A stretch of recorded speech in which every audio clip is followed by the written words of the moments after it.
शहरातील धुळे सोलापूर राष्ट्रीय महामार्गावर 2 महिन्यापूर्वी रातोरात उभारलेला छत्रपती शिवाजी महाराजांचा पुतळा अखेर हटवण्यात आला आहे। धुळे सोलापूर राष्ट्रीय महामार्गाच्या मधोमध पुतळा उभारल्याने वाहतुकीस मोठा अडथळा निर्माण झाला होता। तर ज्या शिवप्रेमींनी हा पुतळा उभारला होता त्यांनी आपली भूमिका ठाम केली होती आणि हा पुतळा याच ठिकाणी राहील असं प्रशासनाला सांगितलं होतं। मात्र नगरपालिका प्रशासन, पोलीस आणि शिवप्रेमींची एक महत्त्वाची बैठक काही दिवसापूर्वी पार पडली आणि या बैठकीनंतर हा पुतळा रस्त्याच्या मधोमध बसवण्यात आला होता। तो बाजूला करून दुसऱ्या ठिकाणी बसवण्याचा निर्णय घेण्यात आला। त्यामुळे आता अगदी सकाळीच हा पुतळा रस्त्याच्या मध्ये होता आणि हा पुतळा रस्त्याच्या मधून काढून आता रस्त्याच्या बाजूला नियोजित जागेच्या ठिकाणी उभारण्यात आला आहे।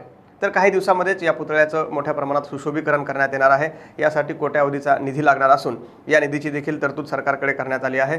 तर गेवराई शहरातीलच काही सामाजिक कार्यकर्ते आणि राजकीय नेत्यांच्या माध्यमातून या ठिकाणी सध्या या पुतळ्याच्या चबुतऱ्याचं काम पूर्ण करण्यात आलेलं आहे आणि आता काही दिवसातच या पुतळ्याचं सुशोभीकरण देखील करण्यात येणार आहे। मात्र गेल्या 2 महिन्यापूर्वी हा पुतळा अचानक रात्रीतूनच शिवप्रेमींनी रस्त्याच्या मधोमध उभारला होता।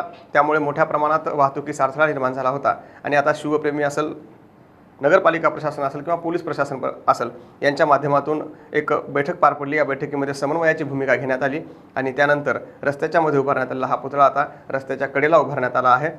आता रस्त्याच्या मधोमध असलेला हा पुतळा रस्त्याच्या बाजूला उभा करण्यात आला आहे। त्या ठिकाणी मोठ्या प्रमाणात सुशोभीकरण देखील करण्यात येणार आहे। त्यामुळे गेवराई शहराच्या वैभवात भविष्यात भर पडल्याचं पाहायला मिळेल।